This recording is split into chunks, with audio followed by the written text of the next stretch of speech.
pandemic took us by surprise, and our lives have been altered forever. For Christians, the situation we're in touches one of the most sensitive nerves of the faith. How do we account for horrible suffering, even innocent suffering, in a world where we believe God is both good and all-powerful? For this lecture series, we've invited some of our best professors to give us their best with the following instructions. Help us make sense of our world at the intersection of suffering, thoughtful Christian faith, and your own academic discipline. And so we present to you the George Fox Digital Pandemic Lectures on Suffering and Faith. The mystery of human suffering calls for our profound attention. There is no quick and dirty Christian answer to this mystery. Rather, Christianity itself, in its entirety, is a response to the problem of human suffering. The ancient Greek poets and philosophers had a clear sense of suffering as a means to wisdom. This is the central motif in Aeschylus' trilogy of plays, the Oresteia, in which the house of Atreus learns the bloody lesson that retribution simply begets more violence. And this is an impoverished understanding of justice. Justice turns the balance scales, writes Aeschylus, and sees that we suffer, and we learn.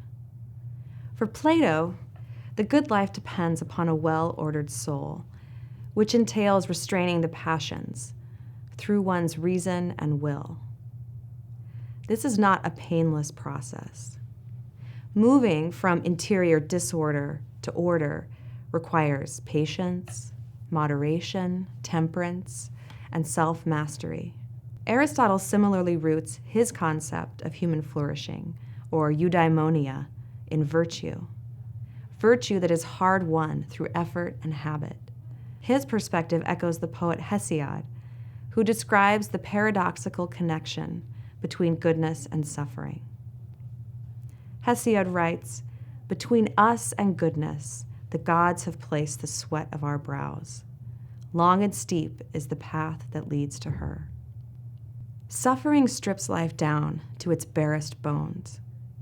In times of plenitude, it's easy to be lulled into the lie that we are in control, that we are strong and can take care of ourselves, that we really don't need other people, and that we certainly don't need God.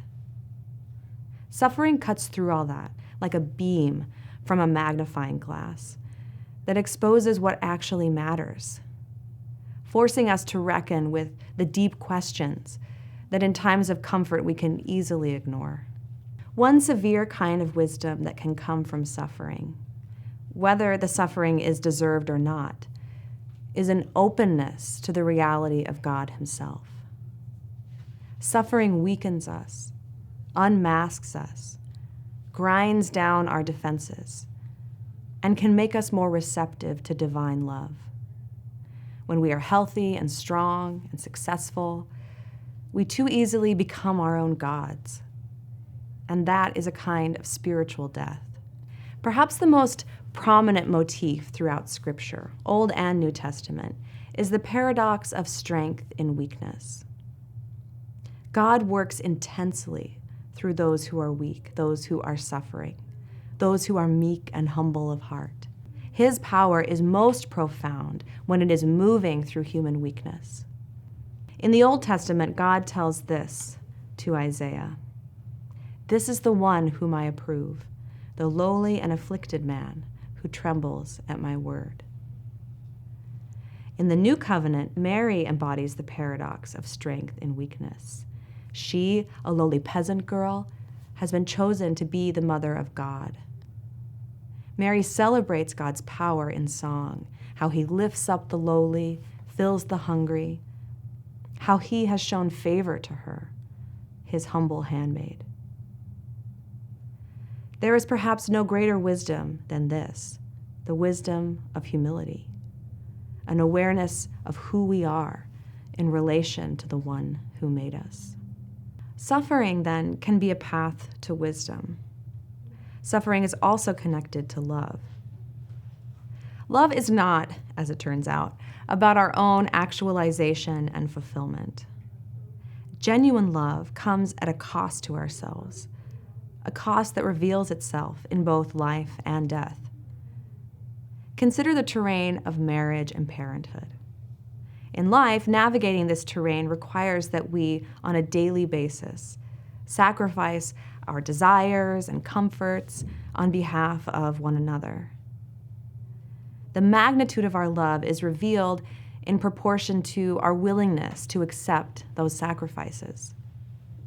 Similarly, in death, the depth of our suffering is felt in proportion to the love we have for the one who has died. Disasters like the current pandemic would not be so disastrous if it weren't for the intensity of our love for those lost. Our anguish at death signals the infinite value of the human person.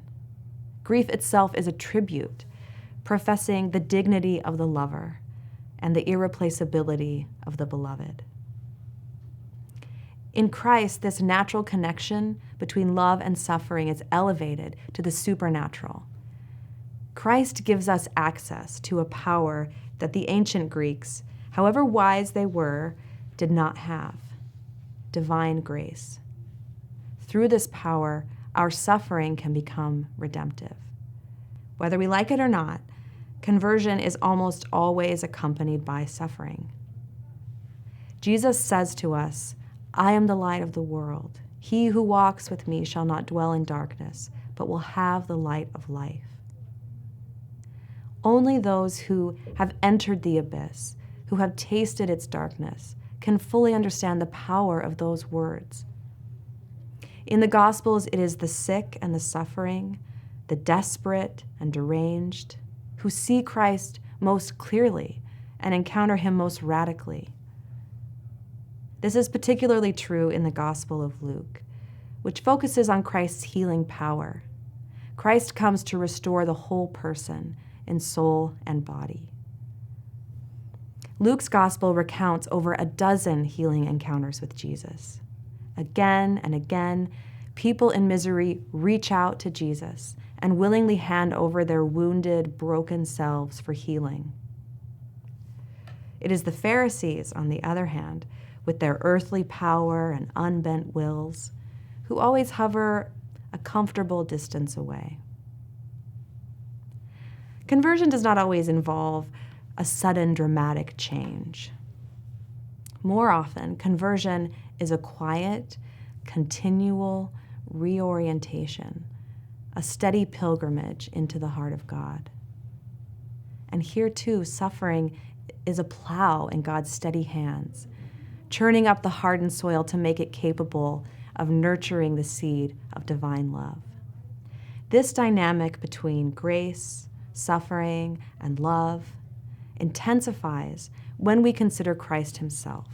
There's a certain intimacy with Christ that is only possible in the crucible of suffering, when the soul is pried open to experience the magnitude of Christ's sacrifice. It is those who are suffering who draw near to Christ in the Gospels, and the reverse is also true. He draws near to them. Those who suffer have a unique place close to the heart of Christ. Think of Luke's parable of Lazarus, a man who did nothing but sit and suffer outside the rich man's gates. After death, he is in the bosom of Abraham, awaiting his redemption in Christ, while the callous rich man is tormented in Hades. Think of the Beatitudes, a litany of blessings reserved for those who have been brought low. When strength and health fall away, a deteriorating body can become a window into the interior life and vitality of the soul. This is when the resilience of the human spirit shows itself, when true spiritual greatness can be perceived, not in the avoidance of suffering, but in its grueling midst. The Christian story is one of redemption accomplished through love.